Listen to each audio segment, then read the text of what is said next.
Berdasarkan penelitian Indonesia Career Center Network tahun 2017, dikatakan bahwa 87% mahasiswa Indonesia menyatakan bahwa mereka salah ambil jurusan.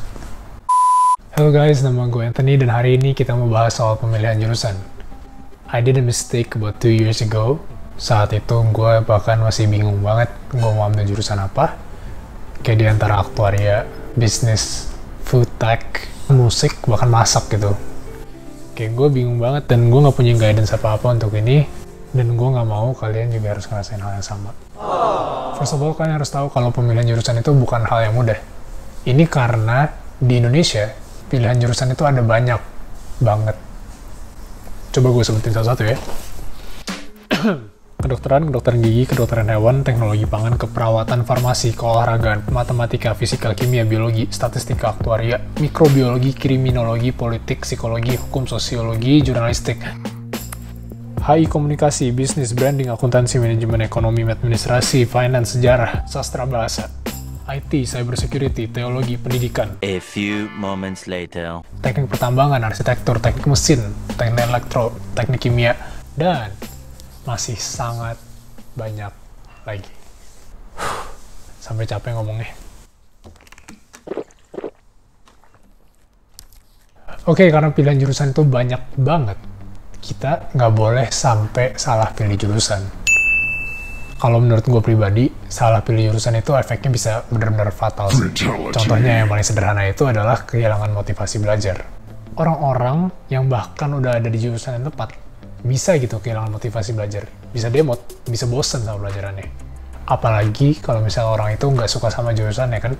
I've seen lots of people yang udah kehilangan motivasi belajar dan kuliah mereka jadi nggak maksimal. And I don't want that to happen to you guys. So, yuk kita coba cari tahu hal-hal apa aja yang harus kalian pertimbangkan sebelum kalian pilih jurusan. Sebenarnya di Google itu udah banyak tools yang bisa kalian pakai untuk membantu kalian cari jurusan yang tepat buat kalian. Contohnya nih, kayak tes minat bakat atau personality test. Tools-tools itu udah tersedia di Google secara online and free. Kalau misalnya kalian mau, kalian bisa langsung browsing pakai namanya aja, kayak tes minat bakat, atau kalian tulis personality test, nanti langsung keluar. Atau linknya udah gue taruh di description box di bawah. Jadi kalau misalnya kalian perlu, langsung cek aja. Nah, pertanyaannya adalah, why do I tell this to you guys? Why? What for? Apa hubungannya jurusan dengan tes minat bakat, dengan tes personality? Apa hubungannya? Sebenarnya, my main point is supaya kalian lebih kenal diri kalian lagi. Jadi tujuan pengambilan tes ini adalah supaya kalian lebih tahu gitu loh, kalian itu pengennya di mana, kalian itu bisanya di mana, dan kalian itu kayak gimana. And that way, kalau misalnya kalian lebih kenal diri kalian sendiri, kalian jadi lebih tahu gitu apa jurusan yang bakal tepat buat kalian. And for your information, hasil tes ini nggak 100% akurat ya. Tapi bisa dijadiin sebagai suatu acuan aja supaya kalian bisa nentuin jurusan mana yang tepat buat kalian. And now, let's start the real analysis. Dalam penentuan jurusan kuliah, ada beberapa faktor yang perlu kalian pertimbangin untuk mengubah jurusan yang banyak tadi jadi lebih sempit dan sesuai dengan kalian. Kita mulai dari faktor yang pertama, yaitu bakat, atau yang lebih dikenal sebagai talent.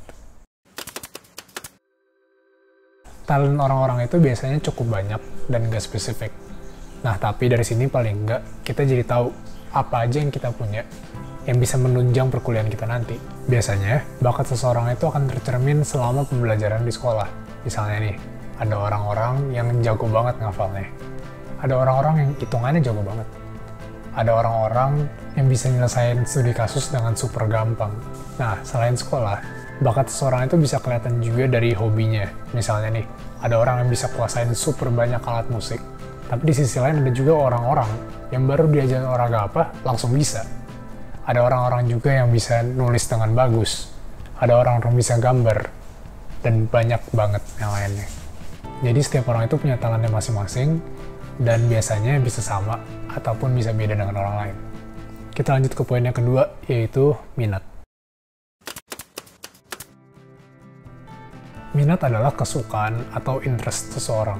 Biasanya minat ini akan menjadi kayak drive seseorang untuk terus penasaran, untuk terus mau berkembang, untuk jadi lebih baik lagi.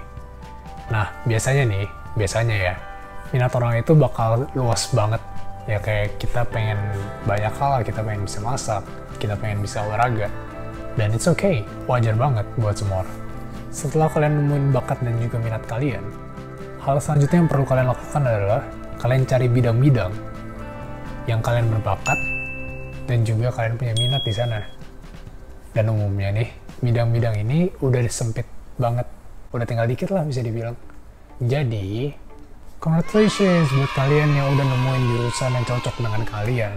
Ya paling nggak kalian jadi tau lah bidang apa aja sih kalian cocoknya di mana. Nah tapi nih sekarang, gue mau bilang pendapat gue. Kalau sebenarnya kedua hal tadi itu masih belum cukup buat nentuin jurusan yang benar-benar sesuai dengan kalian. Masih ada beberapa faktor lagi yang perlu kalian pikirin untuk mencari jurusan dan tepat buat kalian. Terutama buat orang-orang yang berbakat dan juga berminat di banyak hal. Menurut gue pribadi nih, kita itu harus realistis gitu loh. Kita ini kuliah supaya nanti kita bisa cari duit. Dan untuk itu, kita harus bisa kuliah dengan lebih baik. Jadi, sebelum memilih jurusan, kita harus benar-benar kenal dulu sama jurusan yang kita mau ambil. And this leads us to the next factors, yaitu beban dan juga prospek. Kita mulai dari beban. Setiap jurusan itu punya beban yang beda-beda. Ada jurusan yang bebannya itu di praktikum dan laporannya. Ada juga jurusan yang beratnya itu di mikir, yang dipikirin berapa kali juga nggak bisa-bisa gitu. Di sisi lain ada juga jurusan yang kuliah lapangannya itu mematikan. Nah, jadi dari bidang-bidang yang udah kalian bakatin dan juga kalian minati, mana aja beban yang masih bisa kalian terima? Mana aja bidang-bidang yang kalian masih mau fight for, masih kalian mau usahain? The next thing to consider is prospect. Prospek yang gue maksud di sini itu mencakup prospek pembelajaran dan juga prospek kerja. Remember tadi gue bilang kalau kita itu harus mengenal jurusan yang mau kita ambil? Yup, karena kita itu harus tahu nanti jurusan ini sebenarnya gimana. Apakah jurusannya cocok dengan kita? Apakah jurusannya itu mencakup minat sama bakat kita? Atau sekedar nama doang? Hal ini sangat penting karena ada beberapa jurusan yang namanya itu berbeda sama pembelajarannya. Not exactly berbeda, tapi bisa disalahartikan. Contohnya, kayak teknik kimia. Beberapa orang itu punya pandangan kalau teknik kimia itu adalah kayak tekniknya kimia, padahal enggak. Teknik kimia adalah semacam ilmu yang menerapkan dasar-dasar fisika untuk menyelesaikan masalah-masalah di lingkupnya kimia. Setelah kalian tahu pembelajaran di jurusan tersebut, hal selanjutnya yang perlu kalian pertimbangin adalah prospek kerjanya. Apakah ilmu kalian itu bisa kalian pakai di dunia kerja nanti? Apakah ada lowongannya? Iya, emang benar. Kita emang nggak harus kerja di bidang perkuliahan kita. Tapi, bukannya performance kita akan jauh lebih bagus, akan jauh lebih optimal. Kalau misalnya kita bisa kerja di bidang yang basicnya kita itu udah kuat, yang udah dibangun sejak kuliah. Okay, that's it for today's video, and let me wrap things up. Untuk memilih jurusan perkuliahan, ada beberapa hal yang perlu kalian pertimbangin. Yang pertama adalah bakat atau talent, kemampuan yang kalian punya. Yang kedua adalah minat, your interest, yang kalian tertarik itu di bidang apa aja.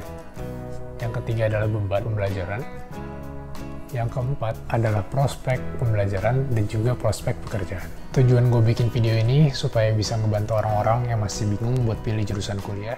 So, semoga bermanfaat ya. Kalau misalnya masih ada pertanyaan atau masih ada bingung, bisa DM di Instagram gue atau leave a comment in the comment section below. And thank you so much for watching this video. Stay healthy, keep social distancing, and I'll see you on the next one.